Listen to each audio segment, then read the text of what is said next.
package. What I really mean to say is, ain't no off season.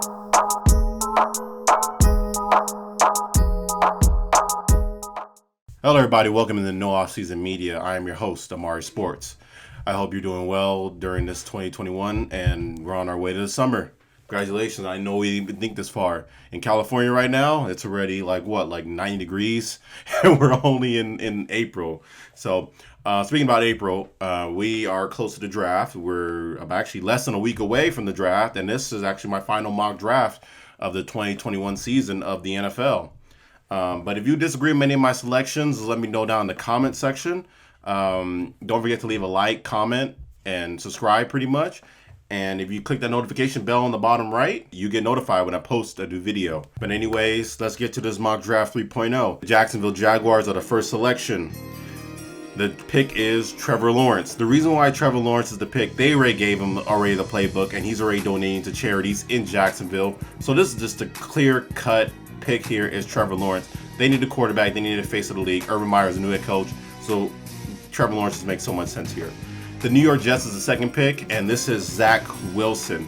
Zach Wilson is the second pick because they got rid of Darnold, and then now he's been talking to former Jets quarterbacks such as Mark Sanchez, Chad Pennington, Josh McCown.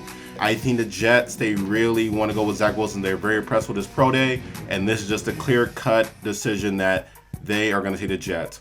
The 49ers are next on the clock. The San Francisco 49ers, this is what they should do. They should go after Justin Fields, but I think in my mock draft, they're going to take Mac Jones. We've been hearing reports that it's either Mac Jones or Trey Lance. I just think it's Mac Jones because he just throws like Garoppolo. He's from Alabama. And with Kyle Shanahan and his system, when he had Matt Ryan in Atlanta in 2016 season, when he had his MVP year, he likes pocket guys that can move around the pocket, same like a Matt Ryan, same thing like a Jimmy Garoppolo.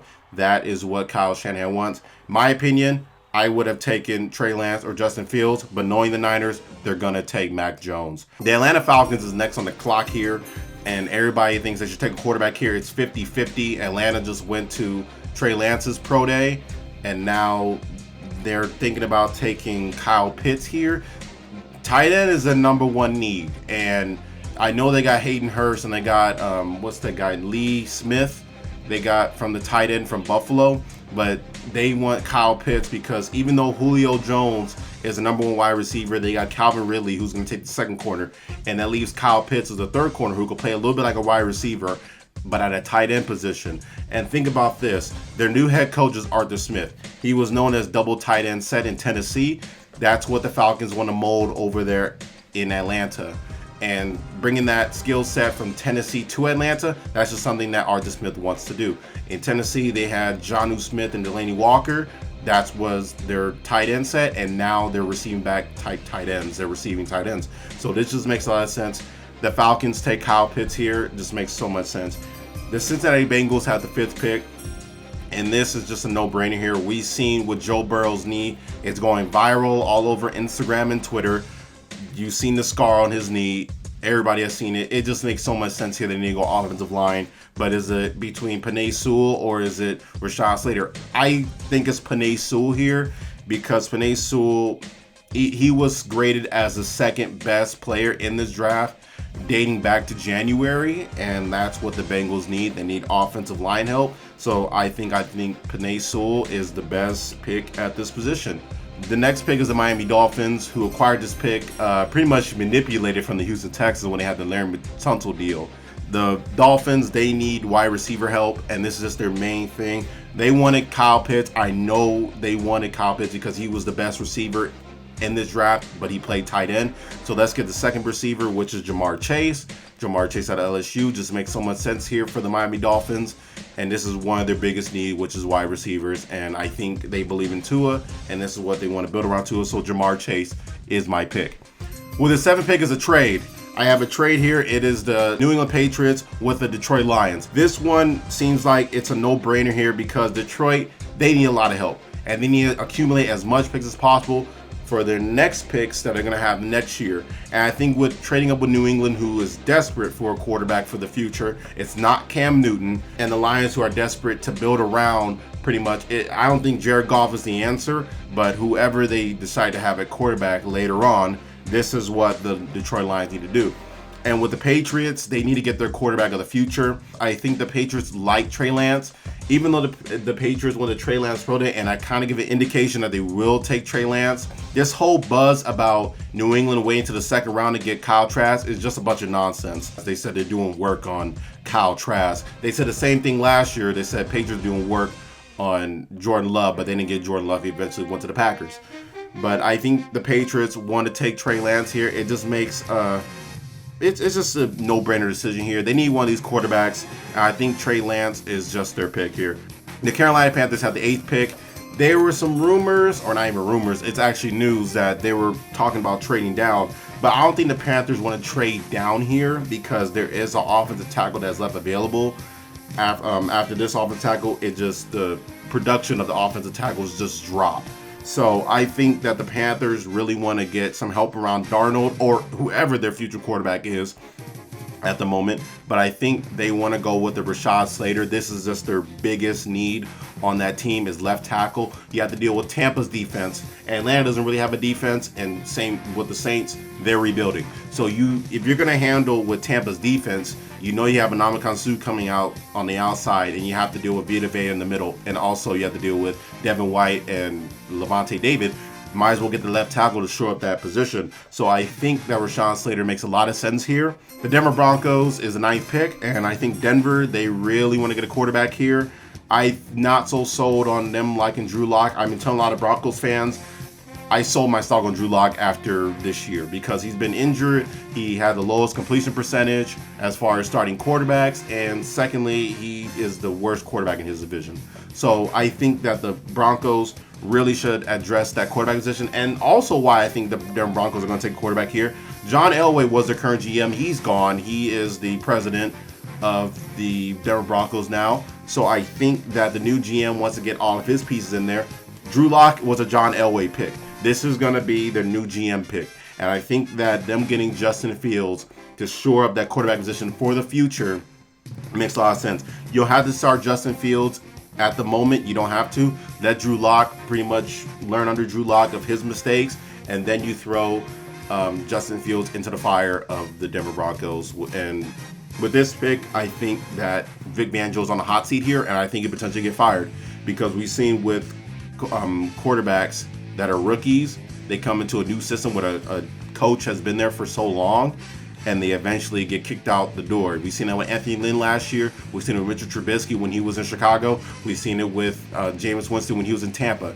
These coaches get fired because they draft a new quarterback, and they're not able to live up to the expectation that the organization wants. So I think that the Denver Broncos take Justin Fields here. Sucks for Vic Fangio, but I think this is the great direction for the Broncos. The Cowboys have the 10th pick, and the Dallas Cowboys, they just have to go with the best corner available, and it's Patrick Surtain II from Alabama. The reason why is because even though Dallas has a very good offense and prior to Dak's injury, I think that the Cowboys showed a little bit of, how can I say this, a little bit of the future, what's holding for Dak Prescott. Congratulations, Dak, you got your money. Same thing with Ezekiel Elliott. They need to pretty much bolster the offensive line too, but I don't think that's a necessary piece you need to worry about because after Rashawn Slater, your offensive line just production from left tackle or anybody from this draft pretty much just deteriorated at this point. So I think they take the best cornerback available, and that's Patrick Surtain II. They really need a lot of help from this cornerback position, and you got Dan Quinn, who was a very excellent defensive coordinator. Not a very good head coach, but a good defensive coordinator. I have another trade. This is the Tennessee Titans and the New York Giants trading up. The Giants are reportedly thinking about trading back down. I think this makes a lot of sense. They want to go after probably the best corner to Patrick Surtain, and that's J.C. Horn. Now, the Titans, they do need a lot of help at this position because they let go of Adoree Jackson and Malcolm Butler. So they do need to get help from that cornerback position. And also, J.C. Horn likes to play a lot of man coverage. Now, the top three teams I can think about whenever you say man coverage is New England, Atlanta, and then Tennessee. Because Tennessee and New England, they're both the same. So don't even discount Miami either, but they already got their cornerback position settled already. So I think with Tennessee, they're going to trade up to take J.C. Horn, because if they don't trade up, then you have to deal with Detroit, and then what if the Vikings get involved? I think that J.C. Horn to the Titans makes a lot of sense, and I think the Titans have enough ammunition to go get him.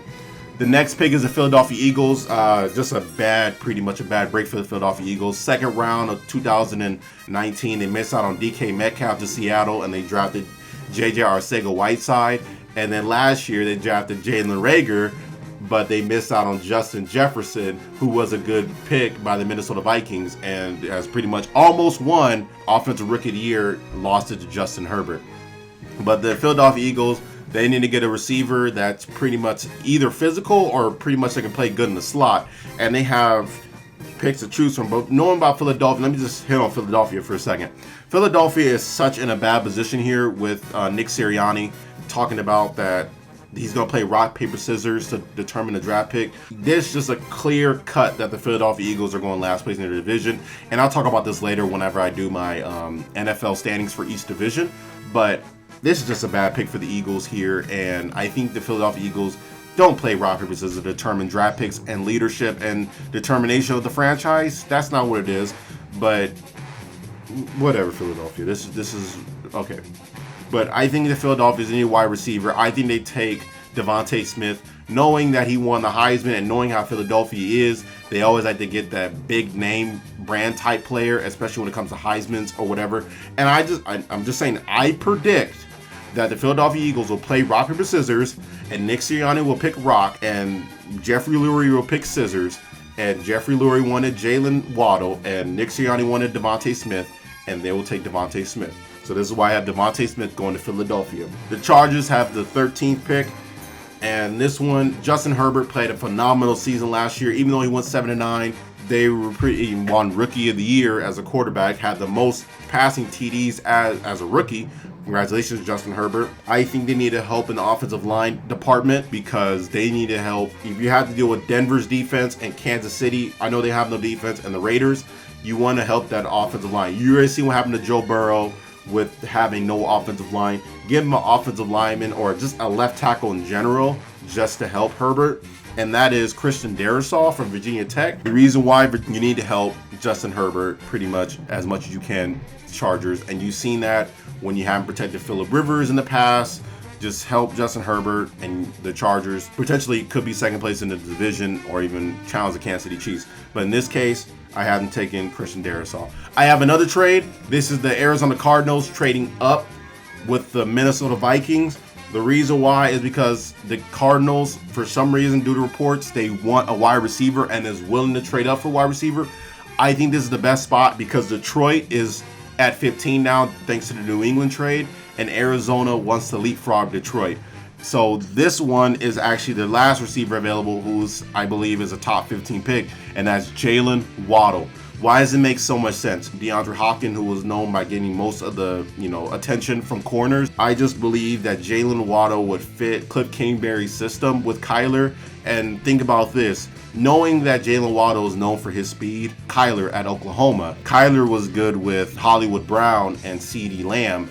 And those guys are known to be number 2 wide receivers in their collective, divisions. But I think that the Cardinals take Jalen Waddle here. It just makes a lot of sense here. So I have Jalen Waddle going to Arizona to the desert. The Lions have the 15th pick. They just traded down with New England, and they need help everywhere. They need a wide receiver. They need a corner. They need an offensive tackle, quarterback. But that's for the future. And a linebacker. There is one good linebacker in this draft that has fell to them. And I think that will help Detroit Lions defense because they're ranked last and they're pretty much getting torched by anybody on offense. And I think in that linebacker position, who they needed for the past 4 years when Jim Caldwell was there, they need help at the linebacker position. So I think they should take Micah Parsons here to help in that middle linebacker position, pretty much be a captain of that entire defense. And knowing how Dan Campbell is, he likes physical guys. Boom, Micah Parsons, a very physical player.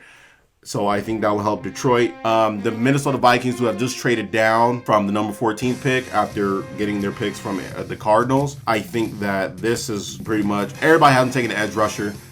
I don't see them taking an edge rusher here because they have too many problems with offensive line issues. The problem is with last year with the Minnesota Vikings, even though they didn't generate a lot of sacks and didn't get a lot of interceptions, the problem is most of their players either opted out or got injured. So the Minnesota Vikings, they need help in the interior offensive line position and also offensive tackle after release of Riley Reif. So I think they should go after, I think in my opinion, the best offensive lineman interior in this draft, and that's Elijah Vera-Tucker. It just makes so much sense here. So I have the Minnesota Vikings taking Elijah Vera-Tucker. Great trade down, knowing that they're going to get Elijah Vera-Tucker later in the draft from the Cardinals in my mock draft. Just makes a ton of sense here. They won't go on defense. There's a lot of edge rushers that are good enough in the second round where Minnesota will be picking.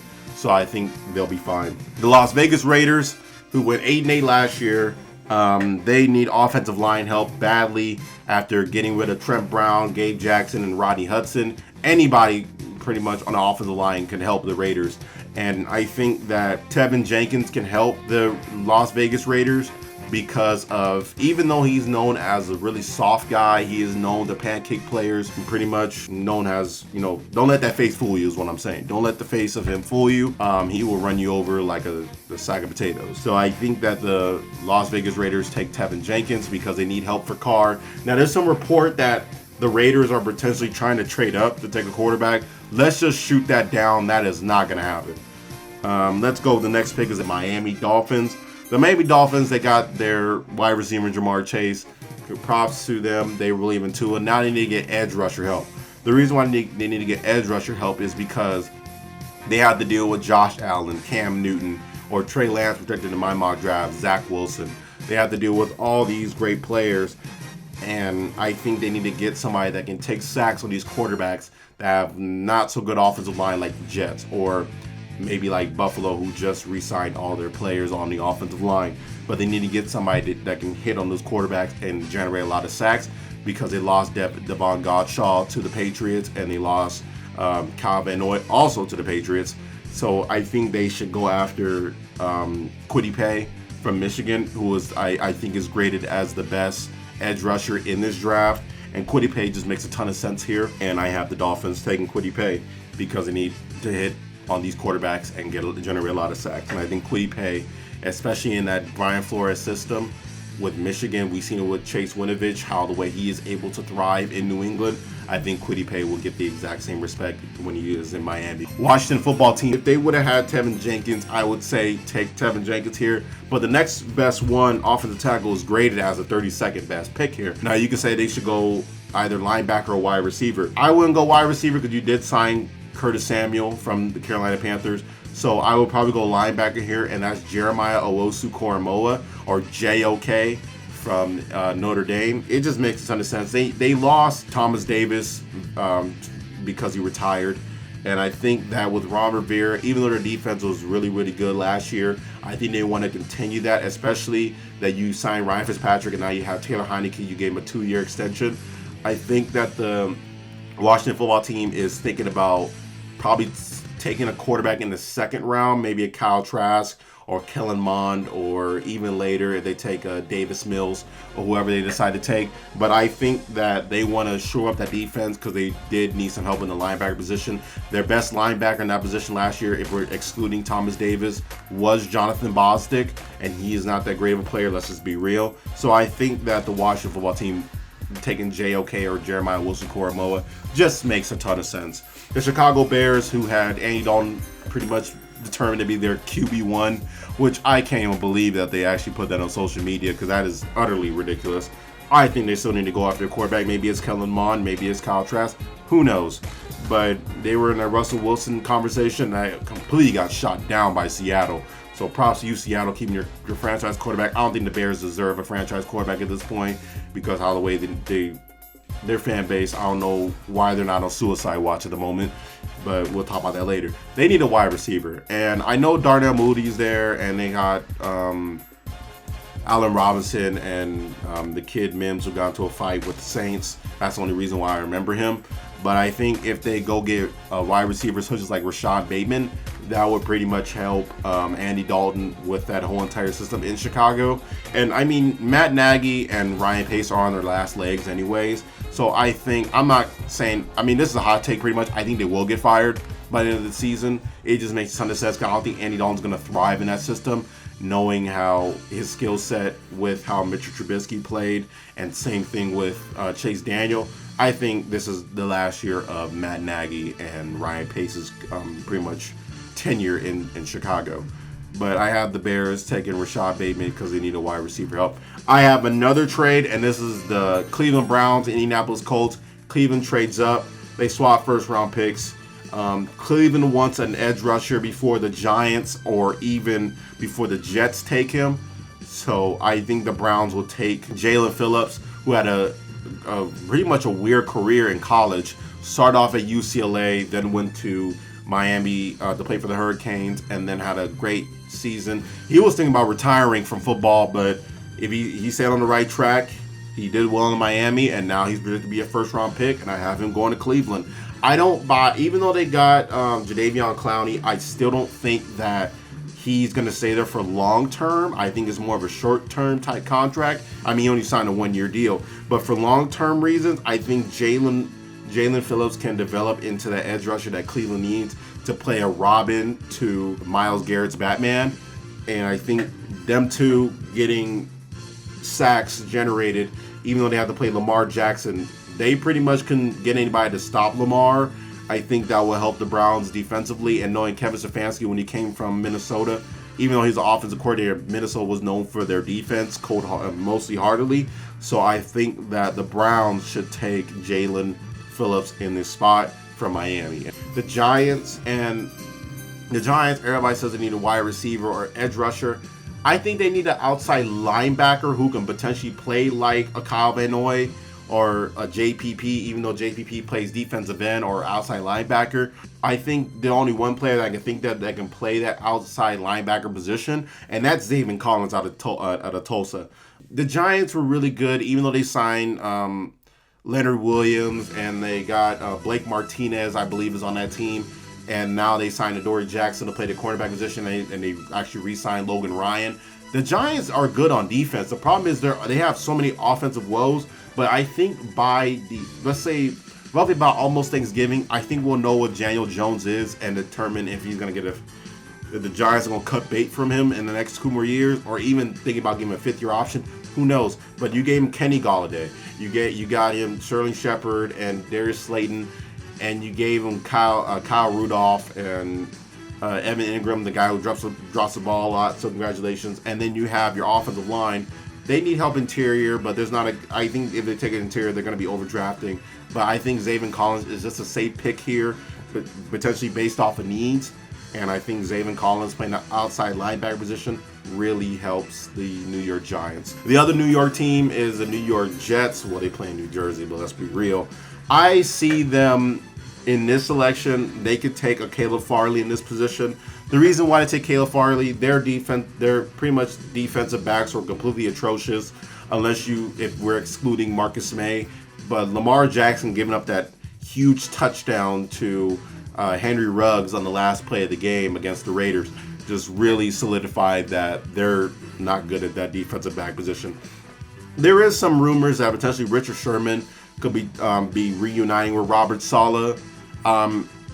I will not be shocked if he goes to New York playing for the Jets, knowing how Sherman has played in San Francisco, such as a big market, Seattle, who is such of a medium-sized market, and now you get to play with a Big Apple, or even in this case where they're actually relocated in East Rutherford, New Jersey.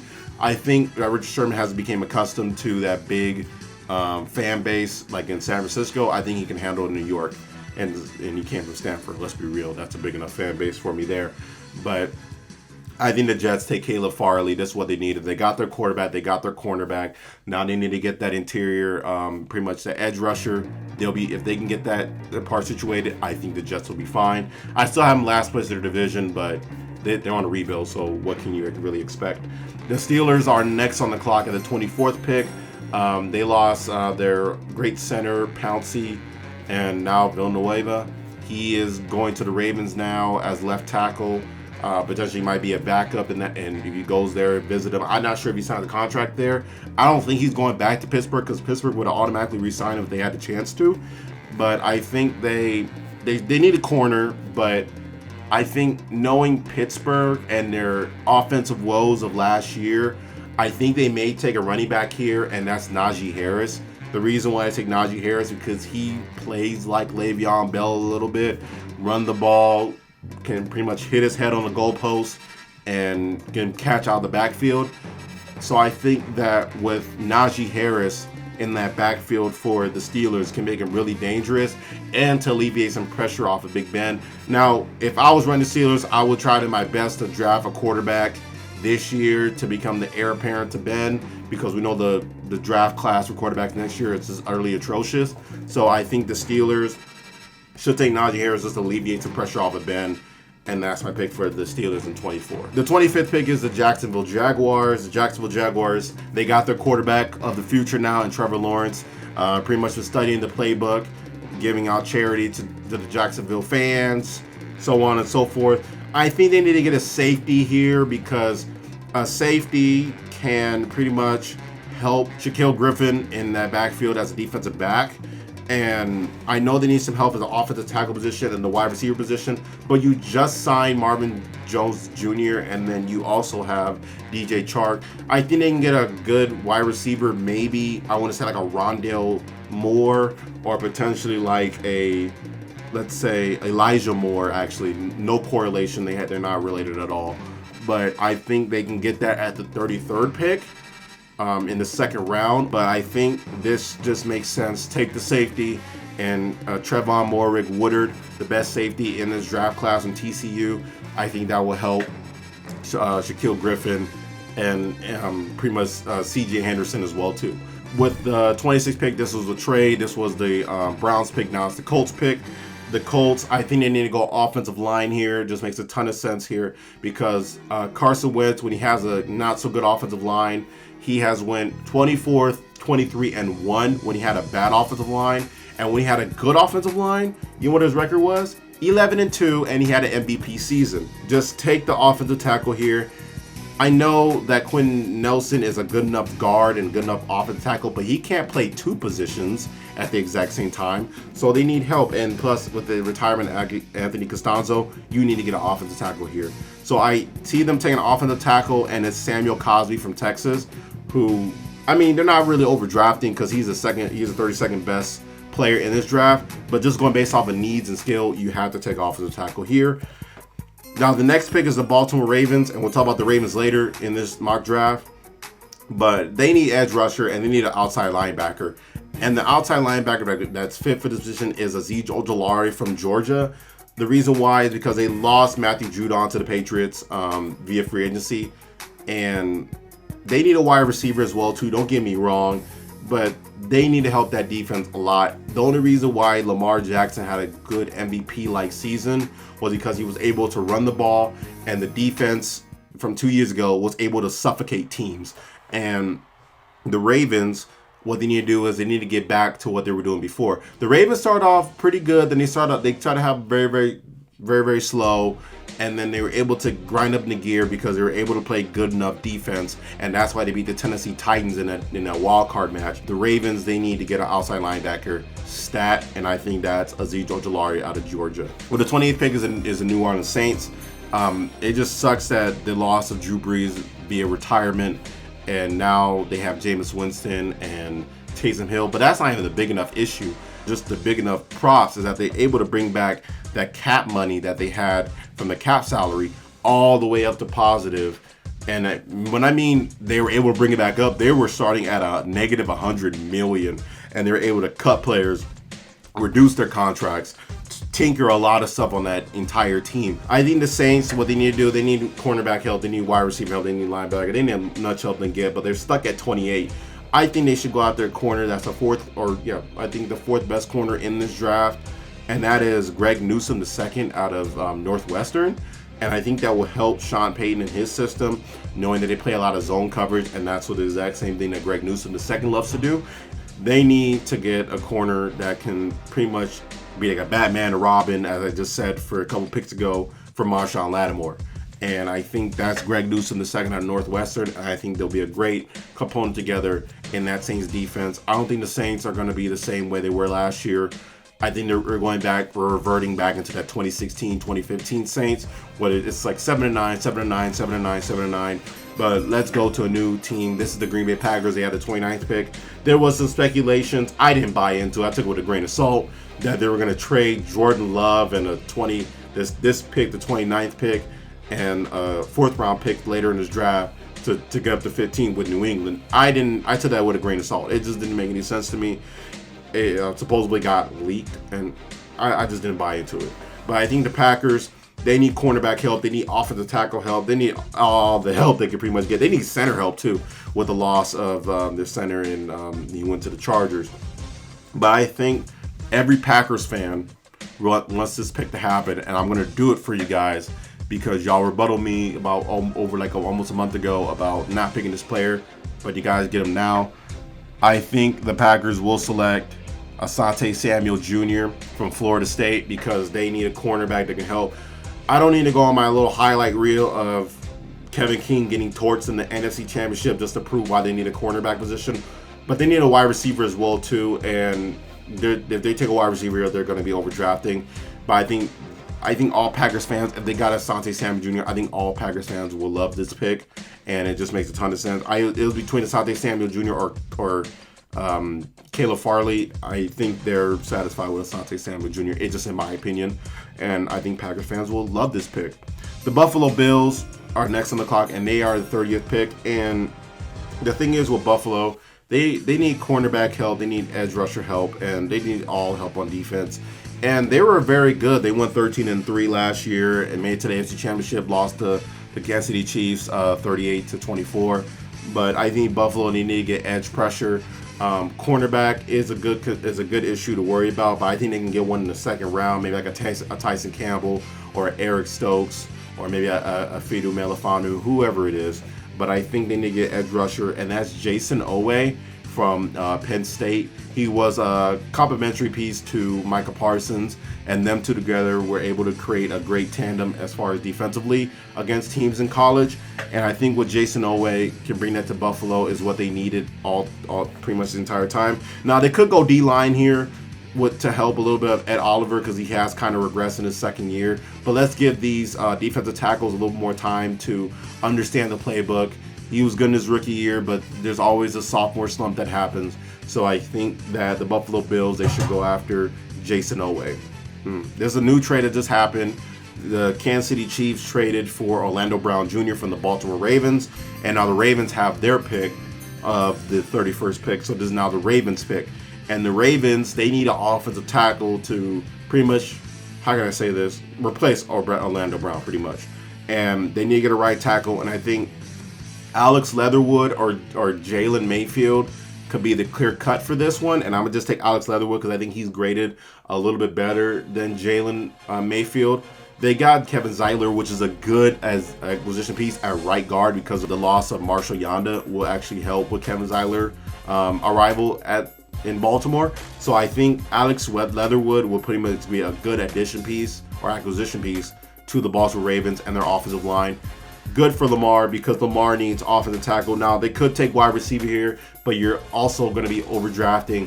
So I think the Ravens will they signed Sammy Watkins. So they could pretty much take a wide receiver maybe in the third or fourth round, whoever is available. But you need to help Lamar with the offensive line. So let's give him Alex Leatherwood. And the final pick is the Tampa Bay Buccaneers. And this is a no-brainer. They need wide receiver. They need defensive line. They need edge rusher. They need a lot of help, but it's not help, it's depth. And they need a lot of depth because they brought their Super Bowl team back. I don't know if they're going to bring back Antonio Brown or not. I have no clue. They want to see if the market could drop on Antonio. But just based off of actual needs, I think the Buccaneers take Christian Barmore out of Alabama, the defensive lineman, because the loss of Vita Vea with that ACL, who says he comes back the same? Let's just say he doesn't. You have a great pretty much acquisition piece and pretty much a substitute for Vita Vea, and that will pretty much help the Buccaneers of what they want to do. Here is a clear cut of my mock draft from picks 31 through 32.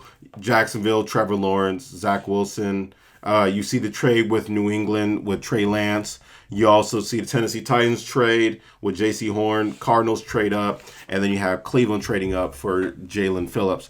But I think this is just how I believe that the mock draft should go based off of skills and needs. As I said, Detroit needs a lot of help. I can see them trading down. Carolina could potentially trade down, but seeing that Rashawn Slater's right there, I don't think Carolina will trade down and miss that opportunity of what happens there. I don't think that the Falcons will trade down because I think they're in love with Kyle Pitts. Now, a lot of them haven't taken quarterback. I don't see that happening whatsoever. It's just that if you move off Matt Ryan, you're pretty much screwed for the next couple of years. And I don't think the Atlanta Falcons want to be in cap hell for the next 2 more years. Pittsburgh, they take a running back, as I said, just to help Big Ben. Makes a lot of sense. And the Packers get Asante Samuel Jr., whose dad has played in the NFL, has played for the Patriots and the Eagles.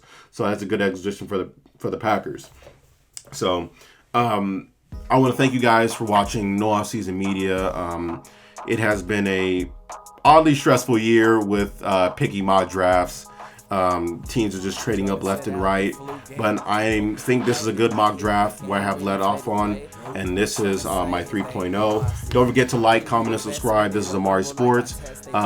Don't forget to leave your opinion on the comment section. I love rebuttaling against you guys and love hearing your opinion why I messed up on your favorite team, and it helps me grow as a better, pretty much a better broadcaster, knowing of what my audience wants. And if you guys can do that, that'll be great. Don't forget to leave a like. Lets me know that you guys adore my videos. But thank you guys so much for watching No Offseason Media. Don't forget to like, comment, subscribe.